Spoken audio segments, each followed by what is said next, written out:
कमल पाटील वहिनी तुम आगे बढ़ो, हम तुम्हारे साथ हैं, हात हे चिन्ह। गडिंग्लज तालुक्यातील मौजे आत्याळमध्ये आपण पाहतोय आय काँग्रेसच्या अधिकृत उमेदवार पौर्णिमा दिग्विजय कुराडे यांच्यासाठी प्रचार चालू आहे। हलगीच्या खणखणाटात घोषणाच्या तंतनाटात त्यांचा प्रचार चालू आहे। प्रचंड संख्येने या रॅलीमध्ये असतील किंवा कोपरा सभेमध्ये या आत्याळ ग्रामस्थ दिसत आहेत आणि आपण आज त्यांच्याशी चर्चा करणार आहोत। नेमकं कसा प्रतिसाद आहे, काय आहे नेमकं जिल्हा परिषद मतदारसंघामध्ये कुणाचं वातावरण आहे, तर आपल्यासोबत पहिल्यांदा ग्रामस्थ आहेत। काय सांगाल काका, निवडणुकीचं बिगुल वाजल्यापासून आपण पाहतोय नेहमीच आत्याळगाव चर्चेत राहिलेलं आहे आणि काय आता निवडणुकीच्या अनुषंगाने आत्याळकर काय करतील, कुणाला निवडतील, कुणाला संधी देतील? पौर्णिमा ताईंना निवडतील का बरं? आणि पाटील वहिनी निवडतील, कारण त्यांचं म्हणजे सगळ्यात हातभार आहे गावासाठी, चांगलं काम आहे त्यांचं, सगळे व्यवस्थापन चांगलं आहे त्यांचं। कुणाचा हातभार आहे म्हणताय?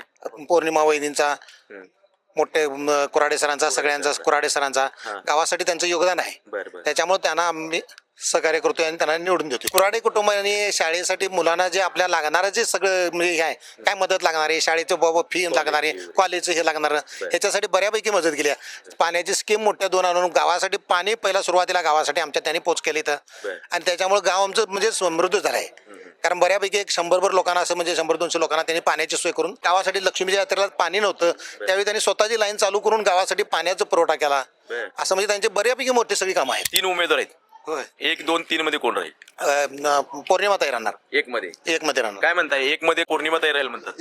एक मध्ये पौर्णिमाताई 100% राहणारच, कारण त्यांचं काम आहे चांगलं। कुराडे सरांचं 1 नंबर काम आहे आणि कुराडे सरांच्या पाठीमागे त्यांचा पाठोपाठ त्यांचा हात आहे आणि त्या पाठीमागे राहणारच। काय वाटतंय, पौर्णिमा ताई विकास करतील संधी दिली तर? 100% विकास करणार, कारण गावासाठी त्यांनी भरपूर, आयनापूर, आत्याळ वगैरे इकडे या गावांना भरपूर त्यांनी मदत केलेली आहे आणि त्यांच्या शाळेसाठी मुलांसाठी वगैरे चांगलं योगदान आहे आणि त्या 100% करणार। काय परिस्थिती आहे एकंदरीत? पौर्णिमाताईंचं वारं कसं आहे आणि पौर्णिमाताईंना आत्याळकर संधी देतील का, आणि दिली तर पौर्णिमाताई कशा पद्धतीने विकास करतील? निश्चितपणानं आत्याळगावमधनं पौर्णिमाताईंना संधी मिळणार, कारण कसं झालंय की कुराडे सरांचे आणि या आत्याळगावची नाळ अतिशय चांगल्या पद्धतीने जोडलेलं आहे। कारण जवळजवळ 80% विद्यार्थी हे शिवराज कॉलेजमध्ये शिकतात आणि जवळपास सगळ्या आलेल्या विद्यार्थ्यांना फी माफी म्हणा किंवा लागणारे जे काही शैक्षणिक साहित्य असेल, उपक्रम असतील, याच्यामध्ये अनिल सर असतील, दिग्विजय कुराडे सर असतील, मोठे सर असतील, त्याचबरोबर पौर्णिमाताई असतील। पौर्णिमाताईंना विशेष म्हणजे काय, त्यांच्याकडे आम्ही बघण्याच्या दृष्टीने म्हणजे त्या उच्च शिक्षित आहेत आणि पूर्वीपासून राजकीय वारसा असलेल्या त्या उच्च शिक्षित पौर्णिमाताई आहेत। त्याचबरोबर एक इंजनरमध्ये पंचायत समितीसाठी उमेदवार दिले आहेत अमृत पाटील, हे सुद्धा माजी सरपंच आहेत। म्हणजे दोन्ही सुद्धा उमेदवार अतिशय म्हणजे राजकीय वारसा असणार आहेत, त्यामुळं विकास कामामध्ये त्यांना कुठं म्हणजे त्या कमी पडतील असं आम्हाला वाटत नाही आणि निश्चितपणानं आत्याळमधून आम्ही त्यांना लीड हे देणारच आहे। आणि आजच्या या प्रचार रॅलीमधून हलगीच्या कलकडातून लक्षात आलं असेल की लोकांचा किती चांगला प्रतिसाद आहे आणि हा लढा स्वाभिमानाचा आहे। म्हणजे निष्ठावंत लोक सगळे एकत्र राहतात आणि स्वाभिमानासाठी आम्ही एकत्र आलोय आणि निश्चितपणाने आम्ही चांगल्या पद्धतीने मताधिक्य देण्याचा प्रयत्न करणार आहे आणि त्या पद्धतीने आमची वाटचाल सुरू आहे। हा लढा खरं तर स्वाभिमानाचा आहे, जयवंत सर सांगतात। काय सांगताय, युवक कुणाच्या बाजूने आहेत गावातील? युवक सध्या कुराडे सरांच्या पाठीमागे आहेत आणि युवकांचा एवढा प्रोत्साहन आहे की म्हणजे कॉलेजमध्ये ज्या मुलांना ॲडमिशनसाठी गरज आहे, ज्यावेळी सरांना आम्ही एक फोन करतोय, सर असं आहे, सर लगेच काम करून टाकतात। मग युवकांचं असं म्हणणं आहे की आम्हाला एक सुशिक्षित उमेदवार पौर्णिमाताई दिल्या निवडून तर पुढे आम्हाला त्याचा काहीतरी मुलांसाठी आणि ह्याच्यासाठी करिअरसाठी विकास होईल आणि गावात आणि काही कामं असतील तर त्यांनी आम्हाला आणून देतील।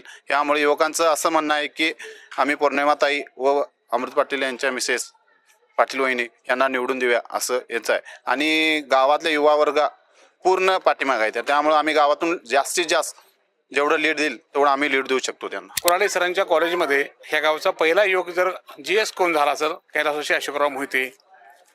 त्या काळापासून ह्या गावाचा अशोकराव जेव्हा सरपंच झाले तिथून या गावाच्या विकासाला सुरुवात झाली।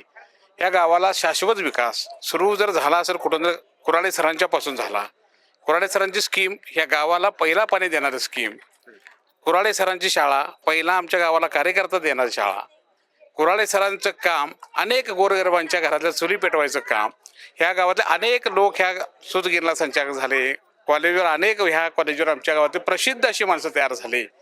खऱ्या विकासानं, खऱ्या निष्ठेनं, खऱ्या श्रद्धेनं जर ह्या गावासाठी कोणाचं योगदान जे असायचं कुराडे सरांचं आहे आणि कैलासवासी बाबासाहेब कुपेकरांनी जे चित्री धरण पूर्ण केलं, त्या चित्री धरणाचं ह्या आत्याळ गावाला पहिला पाणी द्यायचं काम कुणी केलं तर कुराडे सरांनी केलं आणि कुराडे सरांच्या पाण्यामुळं आज जे गाव आमचं सुफलाम आहे त्या पाण्यावरती सगळ्या उड्या चालल्यात। ह्या बाबांचं धरण आणि सरांचे पाईपलाईन त्यामुळे गावाचा विकास सुरू झाला।